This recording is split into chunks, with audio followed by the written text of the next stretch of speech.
Hello, everybody, and welcome to week number 2 of our analysis of the 2024 election. This time through, we're going to have a few changes. I'm adding in another source for some polling data just so I can show a liberal and a more conservative side to it. That way, that's just something that some folks said that they would like to see. At the same time, I'm going to show maps for both, and then we're going to wrap it up with my full-on, just my prediction of it. And I'll probably talk a little bit about my own leanings in this because that's been pulled into question, and I think it's about time. As much as I want to be fully non-biased as possible, it's coming up too much for me not to say. And it kind of got on my nerves a little bit in the comments how many people called me out. So that's going to all come at the end, but let's go ahead. We're going to jump right on in. Let's start seeing this thing. You can see right behind me, we got the 270 to win map pulled up. We are not using their polls. We're using the 270 win map to just help us map this thing out. So a little clarification from what some people pulled. I think I answered some comments where I said 270 to win. No, we're not using those polls. That's just me getting super tired because I've been at the beach for a wedding and I've been super tired. So I look a little red. I'm a little tired right now. I've been driving 5 hours today. So I'm now back and that's whatever. So anyways, like I said, this is week number 2. It is now October 21st. We're 2 weeks and 1 day away from this election. So we're getting really close and a lot has changed. So let's go ahead and take a look. Now I'm going to go ahead and pull up we're still going to use 538 for part of their aggregate polling. This is more liberal. That's been said. I agree. I like to use more liberal polling because more liberal polling generally kind of goes against, what I know. I'm a little bit more conservative minded at times. I like to see the other side's polls because if they're thinking that just confirms more of my thought, right? So it's good to have both though. So here's the 538 polling for who's ahead. They are currently sitting on October 20th, which was, yesterday. This is the last full day of polling I like to pull, that Harris was in the lead with 1.8. Now we go back and look from our last one. She was leading by 2.4. She's now 1.8. It has narrowed by over half a percentage point. That's pretty wild to see in a week, but we're getting closer and we're starting to see momentum falling off. Now we're going to look at our more conservative site, and that is RealClearPolitics. Some of you are going to argue me to death in the comments that they are not conservative. Guys, it has been proven that they're more conservative. I used to use RealClearPolitics back in the day. I just don't all the time anymore. They have shown that they're more conservative, but they are a conservative source. That's not to say it's a bad thing. It's just they do have their own bias. So anyways, but something that, Real Clear does do and I really like, they show you on this day according to their own aggregate polling. I like this feature. I didn't know it was there. Maybe I forgot. I don't know, but I don't remember this, but I like it and it's really nice. Anyways, they are saying that Harris is ahead in the polls by 0.9%. So they have half of what 538 has. But what's really important to look at is in 2020, Biden was ahead by 8.6 at this time. Clinton was ahead in 2016 by 6.4, and Harris only ahead by 0.9. Guys, what's wrong with Harris? Right? It doesn't seem quite right? You would think that if she's super popular, she'd be much further ahead. So remember, check your media bias at the door and make your own determinations based off of facts. Something's not right. Something don't smell right when they sit here and tell you she's super duper popular. Okay. So we're going to go ahead. Unfortunately, Real Clear does not provide favorability rankings, but I'll have to use 538 for that. Let's take a look at Kamala Harris's favorability. So we're looking here. We looked last time at October 13th. She was 0.1% favorable, and she was losing ground at that time. Remember? Well, now she is fully 0.9% unfavorable. That's a 1% swing. Now, remember what I said about favorability? Favorability can impact your turnout. An unfavorable candidate meets a favorable one. Obviously that can have a lot to do with if people show up to vote for you or not. She's becoming more unfavorable. And despite, the one thing that we can all understand is Trump's base will vote for him regardless. If Trump's base shows up, like there should, she's got to prove to her side that they need to show, that to the Democrat base that they need to show, and to the independents that they need to show it for her. She's slowly becoming more unfavorable. Everybody knows what they're getting with Trump. Nobody knows what they're getting with Kamala, other than perhaps what Biden was doing, which for a lot of people wasn't working. So she's got to find a way to get that momentum back for her. And how she's going to do it, I don't know. Going on, I will say this, she cannot go onto these, pure, Democrat and liberal and young people, podcast and these, little interviews that she's doing there that are so softballish, and on her side. She can't do it. You've got to go in front of the American people and you've got to answer some real questions. If she doesn't, I think she may have peaked a little too early if she don't do it. So she if I was on her campaign, I wouldn't be skipping any important events like the Al Smith dinner and things like that anymore. None of that. You're going to have to go and you're going to have to, show up with your A game. If I was her, and if I'm Trump, I'm just going to keep doing what I'm doing. Trump's obviously doing good stuff. If we look at his favorability, he is at 9.2. When we last looked at this a week ago, he was at 9.4. He's improved a little bit, just negligible amount, 0.2. That's negligible, but you see what I'm saying? It's really kind of, Trump's got to have a huge gaffe, or Harris is going to have to, and Harris has to avoid gaffes and show up more. I think that's what it comes down to. Anyways, let's get into our actual polling. Now, I'm going to show the 538, then I'm going to show the Real Clear. So nobody has any, I'm going to show them both. Let's start with Nevada in 538. A week ago, she was at 0.5. She is currently at 0.5 according to 538. We go to Real Clear. Now she's this is different, obviously, but we look at October 13th. Trump was 0.5 ahead. We look now, he is 0.8 ahead. So he's gaining according to Real Clear. So you've got 538 saying currently it's for Harris. You've got Real Clear saying it's currently for Trump. So there you go. Nevada is split according to our two. And now you start to see a little bit of our bias. Who's correct? I don't know. I'm not in Nevada. I'm not doing these polls. But there you go. We're starting to see some of this stuff. Let's look at Arizona. Arizona, October 13th. Trump was ahead 1.8%. Now he's ahead 2.1 according to 538. Let's go look at Real Clear. Real Clear had him on October 13th at 1.1. And they currently have him at 1.6. They have him a 0.5% ahead. I would say, according to this both, they're both saying he's gained in Arizona. We're going to have to go with that, right? I mean, obviously that both of our sources agree. So Trump's ahead. Trump is probably certainly ahead there. Let's take a look at Wisconsin. Wisconsin, October 13th, Harris is at 0.6%.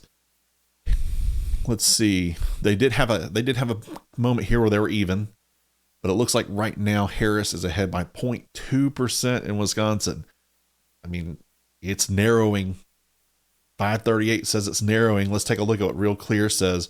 On October 13th, they had it 0.3% in favor of Harris, and they currently have it 0.1% in favor of Trump.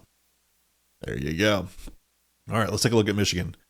Michigan, October 13th, 0.8%, according to 538, to 0.2%. That is, guys, that's negligible. That is, I mean, I'm thinking about Michigan here, and I'm thinking that's like 20, 30, 50,000 votes, roughly. I mean, one way or the other.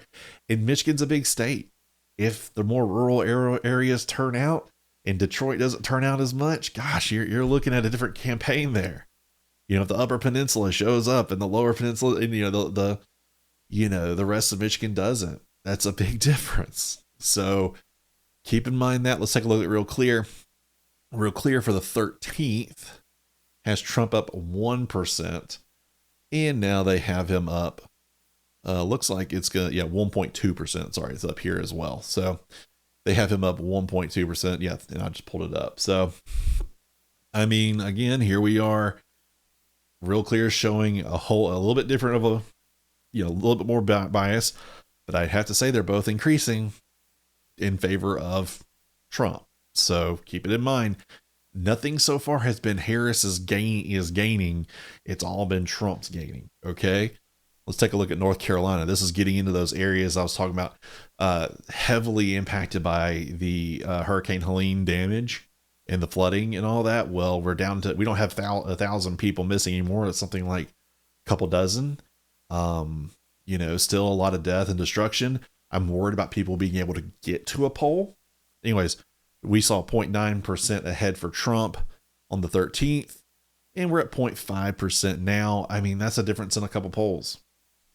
It's narrowed a little bit there according to 538. Let's go look over here on the 13th, 1.3% to 0.5% here. The 0.5% for, still in favor of Trump, but that's the difference in some polls.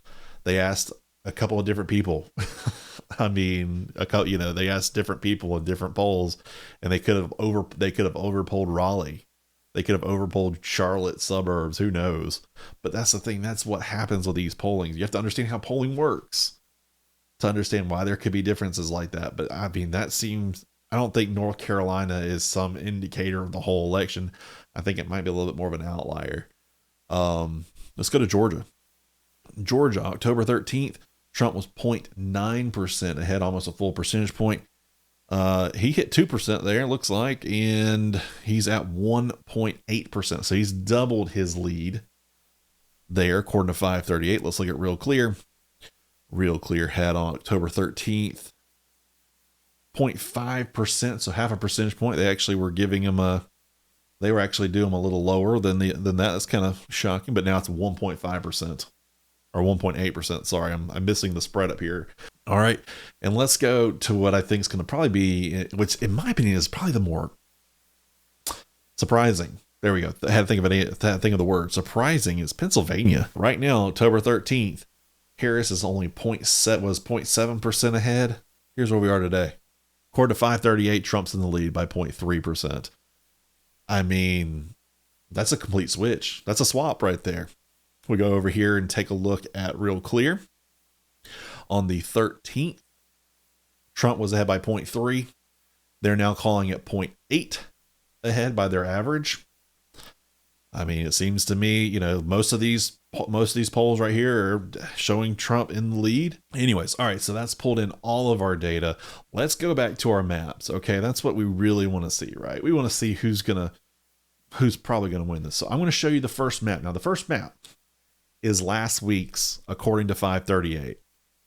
Okay, so this is 538's poll from last week. Now, let's go ahead and do our changes. Nevada is going to stay blue, according to them. There was no change.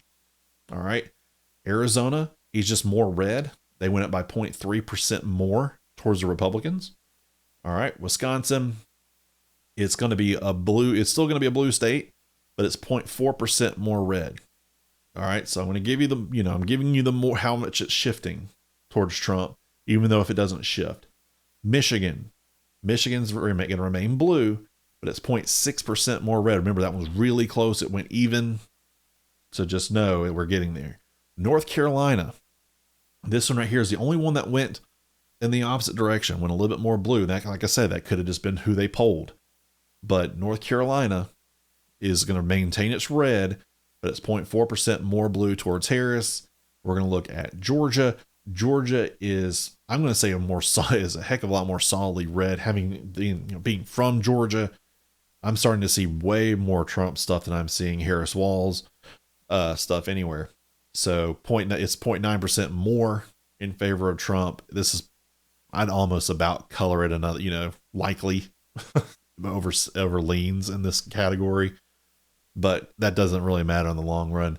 Last but not least, this is our change. Pennsylvania is now no longer blue. It is actually 1% red. Let's go ahead and put that in that column. And according to 538, if the election was held today, according to their polls and their aggregates, Trump's winning 281 to 257. Now, if you're a Trump fan, congratulations. That's awesome. That's pretty much what I mean. I was following that last week. I was following the polls for 538. I didn't really give my prediction, as I realized later on. Now, we're going to go out here and go do what Real Clear Politics is doing, and it really should be no surprise. Real Clear Politics says that Trump is going to probably take Nevada. He's going to take Arizona. He's going to take Wisconsin. He's going to take Michigan. He's going to take Pennsylvania, North Carolina, and Georgia. This is what Real Clear Politics says right now. There's only one change, and that was even going back against their numbers, which they had all these already done. If you look at the 13th and go back and read or listen to what I said, for the 13th, these were all already red. The only thing that happened was North Carolina went a little bit more blue. Went back to being more blue. They followed that trend that 538 said. So there you go. They, according to Real Clear Politics, 312 in favor of Trump, 226 in favor of Harris. And here's the difference. I mean, this is a liberal poll. This is a conservative poll. Okay, now I'm about to do mine. I didn't do this last week. I meant to, but I didn't. And I hate that I didn't do it right. So first things first, I'm going to go ahead and say Trump's going to take Nevada, and he's also going to take Arizona. I think that I'm pretty certain on. I'm also pretty certain on Georgia, and I'm pretty certain on North Carolina, which leaves these Rust Belt states kind of being the outliners for me. I personally don't think you can take I think Wisconsin and Michigan, when it comes to them both, it's hard to split them. And I think, just as of right now, I think that they're going to show up for Harris. Okay. But I do think Pennsylvania is going to go for Trump. And I think we're going to look at a 287 to 251 Trump victory. There's a little bit of bias in there, but I'll be quite honest. There's a lot more instinct at play. I'm also looking at the polls, a lot of changes in the right direction. I just don't know if Michigan, I think this Michigan-Wisconsin is just going to kind of stick it out. I don't think we're going to see changes anywhere else, though. I don't think we're going to see Virginia return to a toss-up. I don't think we're going to see New Hampshire go toss-up. I don't think you're going to see anything else really change. I think right now we're looking at a Trump victory. And this is really, I don't even think I really felt this way a week ago. I think I felt last week that Nevada would have been blue. And then I think I probably thought that Pennsylvania would have been blue. If I'm going to be completely giving my honest opinion from last week, I think these two would have been blue. And that would have been, but I think in the last week, we've started to really see these polls shift. It's almost like the Trump campaign has just bided their time and it's all worked out. Now, am I biased a little? Am I biased towards Trump? Yes, 100%. I told you guys my credentials. My credentials have been working for the last 10 years. I've worked on several Republican campaigns. I've worked on I've worked on pretty much only Republican campaigns, or at least conservative-minded people in independent in independent-only campaigns. I worked for Richard Smith out of Georgia, which he passed this year. And I've worked a little bit on the person who's going to take over for him, Carmen Rice. I've worked on Trump's campaigns here in Georgia. I've worked on Kemp's governor campaigns down here in Georgia. The unsuccessful campaigns of the senator, of those running for the senator spots for the Republican Party against Ossoff and Warnock. I've tried pretty hard to flip Georgia seat, Georgia's House Representative seat number 2 red, but that just hasn't happened. Sanford Bishop has a pretty good hold on that. I don't think it's going to go away until he retires. But I've done quite a bit. I've ran in office for all of Southwest Georgia. Pretty much from the fall line to the Georgia-Florida line. Running that and providing strategic analysis to candidates and campaigns left and right.